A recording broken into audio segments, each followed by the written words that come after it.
Hello everyone, welcome back to GGN. This is part 2 for today, Friday, September 28th, 2012, and I'm Darko. The links will be posted in YouTube's video description, so please check those out. So we left off with this article from the 26th, Obama defending false 9/11 narrative and absolves USrael, that's US-Israel pact, of guilt for Middle East chaos and bizarre UN speech, talking about this Innocent of Muslims anti-Islam film that was done by Zionists like 9/11. So it says in a bizarre speech at the United Nations, Obama blamed the recent uptick in the Middle East rage against the U.S. on a silly YouTube trailer for the film Innocence of Muslims. Obama failed to mention that prior to the release of the trailer, multiple and illegal U.S. occupations of the Muslim countries after the false flag September 11 events had already made Muslims angry at the U.S. government.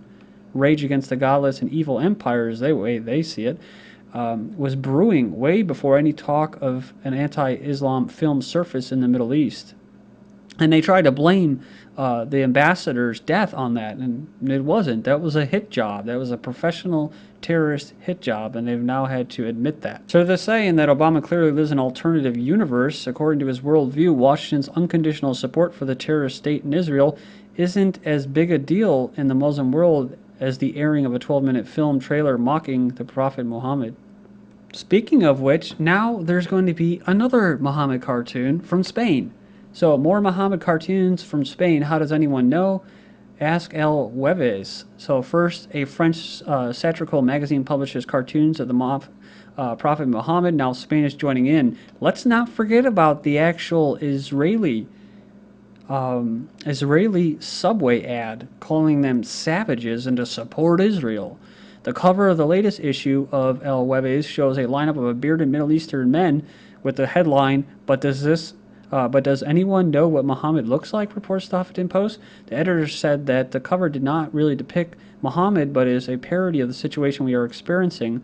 If you can't depict Muhammad, how do you know it is him in the cartoons? She asked. Spain's foreign ministry warned its citizens in Egypt to be careful, but otherwise is monitoring the situation. France's Interior Ministry threatens to expel Muslims. This is what I was talking about. It's kind of interesting that the French police, if that's who they are, have the same uniforms in Sweden. The Swedes have the same little covers, like those little, they call them, I think they're calling them what, piss cutters in the Marines. Almost the same black uniforms too. France's interior, but it's also interesting that you have Swiss guards in the Vatican, so I'm sure there's a reason for all of that. France's Interior Ministry has threatened to expel any Muslim who, as Paris claims, undermines security and poses a threat to the country. So, pretty open-ended, and people think, French think, this is just for Muslims. Just wait till it goes to you, to a regular ethnic French person, just like in the United States. What happens when you become the terrorist? I mean, it's not just tan-colored Muslims, but your average white American or black American, right? Then you could be terrorists. So that's how easy it's set up, the precedence that is. Chancellor Merkel urges tolerance towards Muslims, saying Islam is now part of Germany. Now, this is the thing. The German people, in Germany, they actually recruited Muslims they didn't even recruit them, they volunteered because they knew of the threat of Zionism. So yeah, there was actually Muslims in the Waffen-SS, and the Germans respected their religion, their culture. They had their own priests issued to their divisions and stuff like that. And it's just kind of funny how all of this has how it's come to pass, whereas it's not that the Germans hate them, it's just that they feel that they're losing their culture like other countries, whether it be France, whether it be Sweden, and which we're going to get into. That video I just showed the other day was of that, I believe he was an Italian priest, and he was talking about how the globalists are basically exporting Islam and Muslims into these European countries. It's a culture clash, right? It's pretty obvious it's a divide and conquer strategy, but what he said in that video towards the end was that he's like, have you ever been to London? He's like, because I was there for a few months, and be honest with you, it was hard to actually find an ethnic British person there. Most of them were wearing turbans and stuff, or Indians or whatever. This is done purposely, and the people in England know this, and other countries in Europe. They know this. Even in the United States, they do the same thing. This is to undermine the structure of their society. so that they can control them. Blast targets Jewish community in Sweden. Now, this is pretty interesting because I saw this article coming from the Jewish Times, September 24th. September 24th, 2012. In Sweden, the kippa becomes a symbol of defiance. Rallies and solidarity actions are having a marked impact, notably in Malmo, a hotspot of anti-Semitism, which I thought was funny because my ancestors are supposedly from Malmo. And it says here, across Scandinavia, the kippa is becoming a symbol of Jewish defiance. On Sunday, 70 Danish Jews took a double-decker bus from Copenhagen on a 10-mile bridge across the Strait of Öresund in the Baltic Sea to go to Malmo in a show of solidarity with the embattled Jews of that Swedish city. Last December, a small group of Malmo Jews violated security protocol by keeping on their kippah, on the street after attending the synagogue, according to this individual, a spokesman for Malmo's 700 or so Jews, and then made a regular habit of it every few weeks. But in Scandinavia, where the Jewish communities of Denmark, Sweden, Norway are relatively tiny and used to keeping a low profile, the shift to public demonstrations against anti-Semitism marks a turning point. This is the thing that I see, guys. I've mentioned this before. Anti-Semitism is a result of pro-Zionism, of Zionism. So this is the thing. By doing this, they used to keep a low profile because they were a small minority. Then they're going to go and shift to public demonstrations, and that is pure Zionism right there. To say, well, we're a tiny minority, but we have all the money, we have all the power of the votes, and we're just going to say, hey, we're here to stay. So they go in and they say they attributed the change in Malmo to a slow buildup of frustration since 2009 when Israel's war with Hamas and Gaza sparked anti-Israel and anti-Semitic, they're not saying it, anti-Zionist, right? Because Zionism doesn't exist into the public mainstream demonstrations in the city, leaving Jews with the feeling that they were under threat and without sufficient protection from the authorities. It says here some 50 to 100 anti-Semitic incidences occur here annually according to the police and community statistics.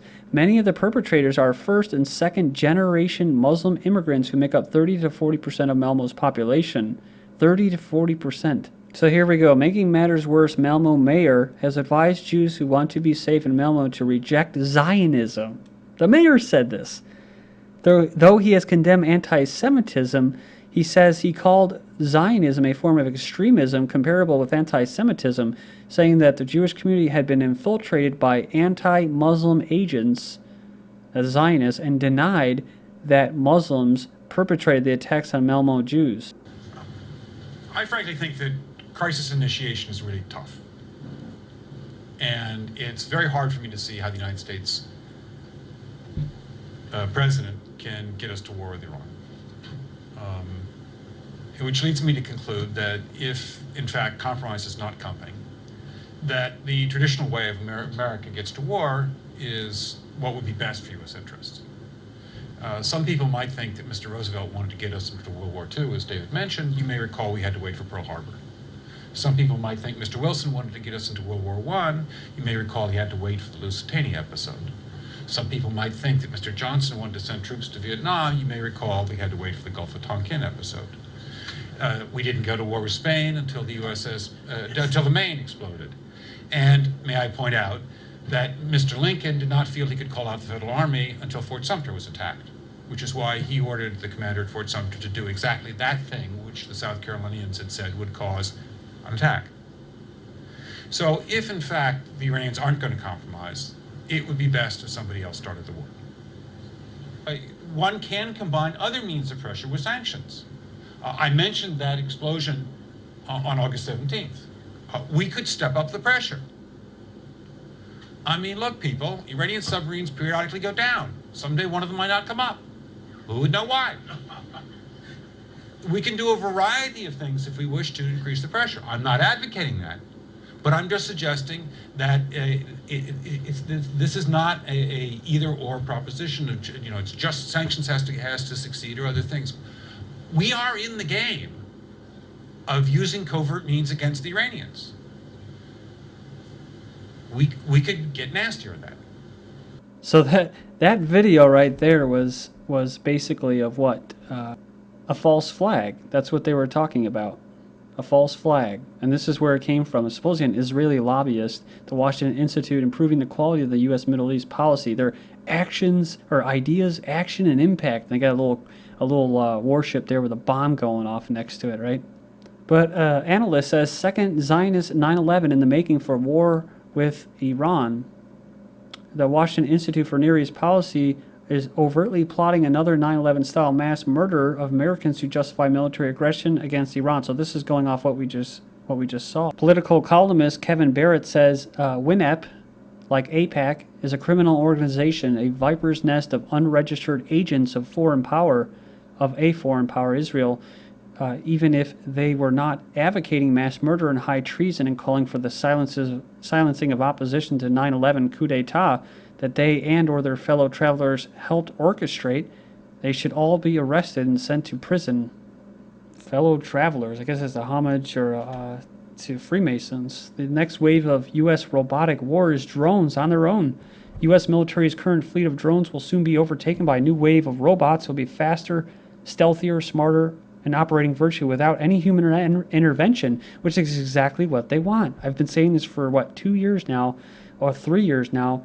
It's all about getting rid of the human element. Meanwhile, up to £2 billion are going to be spent on UK deadly drones, as the flying devices are known for killing civilians in current US-led invasions. The U.S. Department of Homeland Security is looking for more than a few good drones. A source is from Network World, and it's saying the U.S. Department of Homeland Security this week issued a call for unmanned system makers to participate in a program that will ultimately determine their safety and performance for use in first responder, law enforcement, to keep you safe, to keep you healthy, and border security, because they care so much about your borders as immigrants flow over them. But in a twist that will certainly raise some eyebrows, the program's results of the ironically named program, the Robotic Aircraft for Public Safety, will remain unavailable to the public, which, considering how involved the actual public may be with these drones, is, shall we say, unfortunate. So this is no wonder that, a third of the public fear police use of drones. But remember, I covered this before, the police are going to have a drone code of conduct, so that should help you sleep better at night. More than a third of Americans worry their privacy will suffer. They're going to be suffering if you get fucking drone strike with a laser in the middle of the night. If drones like those used to spy on U.S. enemies, no, they're killing people. They're not even enemies of me or you. They didn't do anything to me. Some farmer, some newlywed couple. I have no beef with them. They're killing them. They're not just spying on them. So overseas has become the latest police tool for tracking suspected criminals at home, i.e. tax evaders. Because they're revenue collectors. That's what police do. They collect revenue for the state. And also in Germany, Big Brother in German skies says despite their many benefits, the murky legal environment has many worried that drones could be used for unlawful purposes. And also there's 64 drone bases on American soil. That includes 12 locations housing Predator and Reaper unmanned aerial vehicles which can be armed. Alleged U.S. spy crucified in Yemen. This is insane. Victim was accused of directing U.S. drones targeting terrorists, and there's his picture. And first of 3 military hybrid airships delivered and flying. This is, of course, these spy blimps, lighter than air. There's a video, you can go and check for them. Precision agriculture using military technology, drones. Drones are military aircraft being used for killing people every day. But it says growing field of precision in agriculture. These robots allow farmers to detect changes in water, plant health, and pesticide dispersal in their fields. Remember, I've mentioned this, dude. I have this vision of barbed wire fences around GMO fucking corn, Monsanto type, big, huge farms, and having drones secure them, shooting people. Because if people are desperate enough to go dumpster diving and eating trash, and then in Spain? They're putting locks on the trash so you can't do that. Just imagine people, when they're hungry and desperate enough in Mad Max times, they will be trying to get across those fences to eat that GMO. Which is why they're going to build thousands of homes on the green belt, says think tank funded by new planning minister.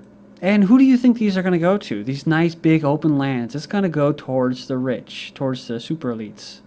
They're going to have their own security and special forces attached to them. Remember the private cities in Honduras? A human rights lawyer has been murdered. He had helped prepare motions declaring the private cities unconstitutional, you see? The human rights lawyer had long complained about death threats, including in documents filed last year seeking protection from a powerful billionaire landowner. Do you think he pays taxes? Do you think he's the super rich like a regular millionaire? Thank you.